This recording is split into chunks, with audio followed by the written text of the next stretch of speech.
ओम शांति। आज 26/6/1969 के बाबा के अव्यक्त महावाक्य हैं।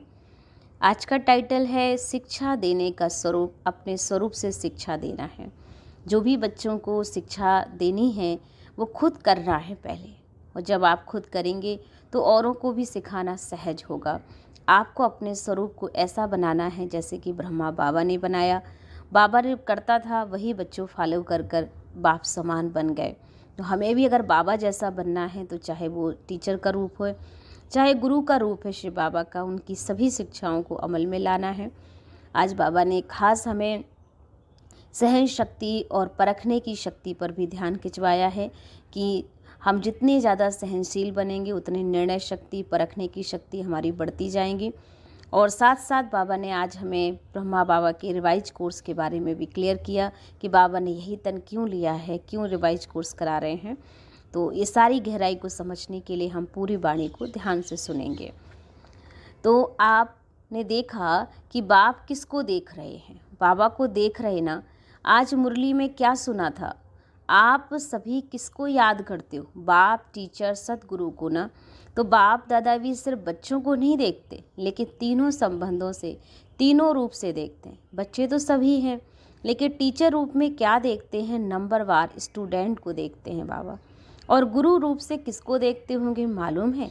नंबरवार फॉलो करने वालों को देखते, जिन्होंने फॉलो किया है और जिन्हों को अभी करना है, दोनों को देख रहे हैं। मुख्य फॉलो कौन सा है? गुरु रूप से जो शिक्षा देनी है उसमें मुख्य फॉलो किसको करना है? गुरु रूप से मुख्य फॉलो क्या करना है? याद की यात्रा। याद की यात्रा तो एक साधन है, लेकिन वह भी किस लिए कराते हैं? दूसरों की सदगति करने के लिए ना। पहले अपने को क्या फॉलो करना पड़ेगा? याद की यात्रा भी किस लिए सिखाई जाती है कि गुरु रूप से मुख्य फॉलो यही करना होगा। अशरीरी, निराकारी, न्यारा बनना होगा। याद की यात्रा भी इसलिए कराते हैं कि साकार में रहते निराकार और न्यारे अशरीरी होकर रहो। जब अशरीरी बनेंगे ना तब तो गुरु के साथ जा सकेंगे। मुख्य रूप से तो यही फॉलो करना चाहिए और कराना भी है। टीचर रूप का पार्ट अभी चल रहा है या पूरा हो चुका है? रिवाइज कोर्स टीचर करा रहा है या अपने आप को खुद ही करा रहे हो? उनकी मदद है ना। पढ़ाई पढ़ाते पढ़ाते नहीं हो, लेकिन पढ़ते हो। रिवाइज कोर्स के लिए स्कूल से छुट्टी ली जाती है, जिसको होमवर्क कहा जाता है, लेकिन टीचर का कनेक्शन रहता है, साथ नहीं रहता। सिर्फ कनेक्शन रहता है, और कनेक्शन तब तक है जब तक कि फाइनल पेपर ना हो। इसलिए रिवाइज कोर्स के लिए टीचर हर वक्त साथ नहीं रहता। तो अभी टीचर दूर से ही देख रेख कर रहे हैं। कहाँ भी कोई मुश्किलात हो ना तो पूछ सकते हो, लेकिन जैसे पढ़ाई के साथ साथ समय देते रहे वैसे अब साथ नहीं है। अभी ऊपर से बैठकर अच्छी रीति बाबा देख रहे हैं रिवाइज कोर्स में कौन कौन कितनी शक्ति से, कितनी मेहनत से, उमंग उत्साह से कोर्स को पूरा कर रहे हैं। ऊपर से दृश्य कितना अच्छा देखने का रहता है। जैसे यहाँ ऊपर संदली पर बैठने देखने में और नीचे बैठकर देखने में फ़र्क होता है ना। इनसे भी ऊपर कोई बैठकर देखे तो कितना फ़र्क हो जाएगा। बुद्धिबल से महसूस कर सकते हो क्या अनुभव होता है। आज अनुभव सुनाते हैं। अनुभव सुनने और सुनाने की तो परंपरा से रीत है। तो वतन में रहते क्या अनुभव करते हो? वतन में होते हुए टीचर का कनेक्शन होने कारण देखते हो। कोई बहुत अलौकिकपन से पढ़ाई को रिवाइज कर रहे हैं, कोई समय गवा रहे हैं और कोई समय सफल कर रहे हैं। जब देखते हैं कि समय को गवा रहे हैं तो मालूम क्या होता है? तरस तो आते ही है ना, लेकिन तरस के साथ साथ जो संबंध है वह संबंध भी खींचता है। फिर दिल होती है कि अभी अभी बाबा से छुट्टी लेकर साकार रूप में उन्हों का ध्यान खिंचवाएं, लेकिन साकार रूप का पाठ तो पूरा हुआ, इसलिए दूर से ही सकाश देते हैं। अब बाबा जैसे साकार रूप में लाल झंडी दिखाते थे ना, वैसे वतन में भी, लेकिन देखने में आता है कि अव्यक्ति रस को, अव्यक्ति मदद को बहुत थोड़े ही ले पा रहे हैं। माने बाबा को समझने का पार्ट सभी के समझ में से परे है। अभी जो भी समय व रास्ता तय करते हो, विघ्न आते हैं, उन विघ्नों को पार करने के लिए मुख्य कौन सी शक्ति की आवश्यकता है? तो बाबा ने अब शक्ति के ऊपर बात बताई है कि सहन शक्ति और सहन शक्ति से पहले कौन सी शक्ति चाहिए होती है, विघ्न डालने वाली कौन सी चीज़ होती है। माया सुनाया था ना कि विघ्नों को सामना करने के लिए पहले चाहिए परखने की शक्ति, फिर चाहिए निर्णय करने की शक्ति। जब निर्णय करेंगे ये माया है, ये यथार्थ फायदा है, यह नुकसान है, यहाँ पर अल्पकाल की प्राप्ति है, यह सदाकाल की प्राप्ति है। जब निर्णय करेंगे ना तो निर्णय के बाद ही सहन शक्ति को धारण कर सकते हैं। तो पहले परखना, निर्णय करना। जिसकी निर्णय शक्ति तेज होती है वह कभी हार नहीं खा सकता, और हार से बचने के लिए अपनी निर्णय शक्ति और परखने की शक्ति को बढ़ाना होगा। निर्णय शक्ति बढ़ने के लिए पुरुषार्थ कौन सा करना है? याद की यात्रा। तो आप झट कह देते हो, लेकिन याद की यात्रा को भी बल देने वाला कौन सा ज्ञान है, अर्थात समझ है, वह भी स्पष्ट बुद्धि में होनी चाहिए।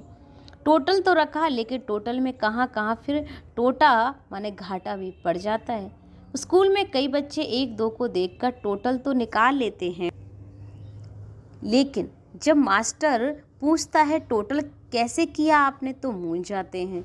तो आप जब टोटल याद की यात्रा कह देते हो ना, हम सारा दिन हम तो बाबा की याद में ही रहते हैं, लेकिन वह टोटल किस तरीके से होगा वह भी जानना होगा। तो निर्णय शक्ति को बढ़ाने के लिए मुख्य किस बात की आवश्यकता होती है? विचार सागर मंथन। और विचार सागर मंथन करते करते सागर में ही डूब जाते हो। कई बैठते हैं विचार सागर मंथन करने, लेकिन कोई कोई लहर ऐसी आती है जो साथ ले जाती है। जैसे कोई भी स्कूल हो या स्थूल शारीरिक ताकत कम होती है तो ताकत की भी खुराक दी जाती है, वैसे ही अशरीरी निराकारी कर्म में न्यारे होकर रहना होगा। और निराकारी व अशरीरी अवस्था तो हुई बुद्धि तक, लेकिन कर्म से न्यारा भी रहें और निराला भी होकर रहना पड़ेगा। माने कर्म से न्यारा भी रहना है और निराला भी होकर रहना होगा। जो हर कर्म देख करके लोग भी समझ जाएं यह तो निराला है, ये लौकिक नहीं अलौकिक है। तो निर्णय शक्ति को बढ़ाने के लिए ये बहुत आवश्यक है।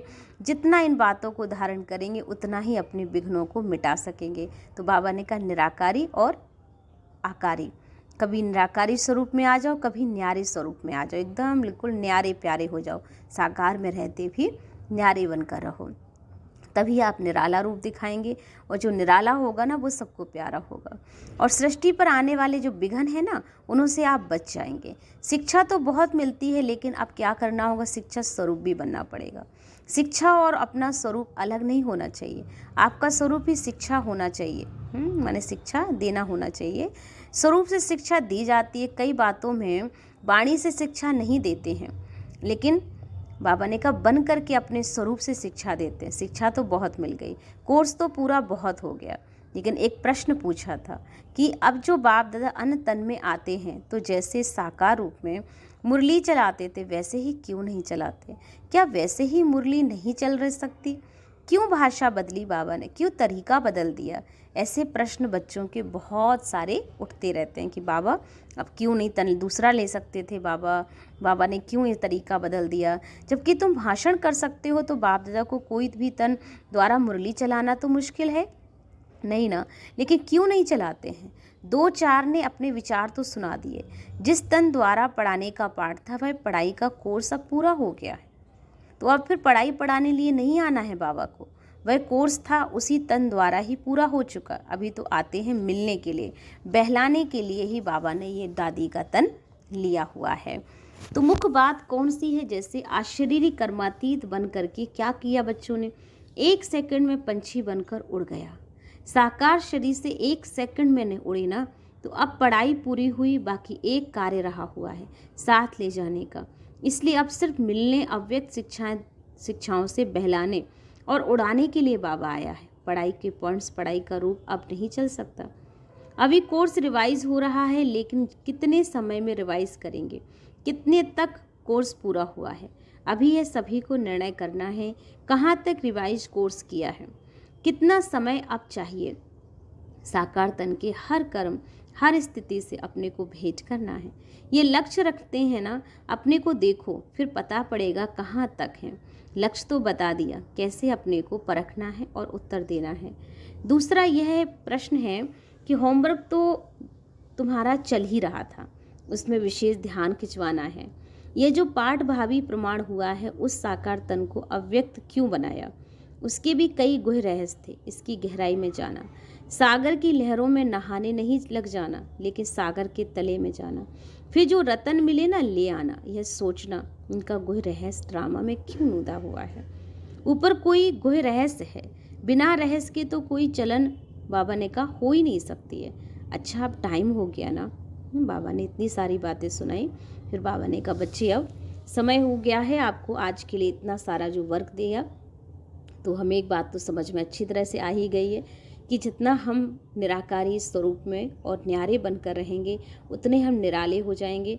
और निराला ही जो है निर्णय शक्ति और परखने की शक्ति का यूज़ कर सकता है, और वही सहन शक्ति का देवता बन सकता है।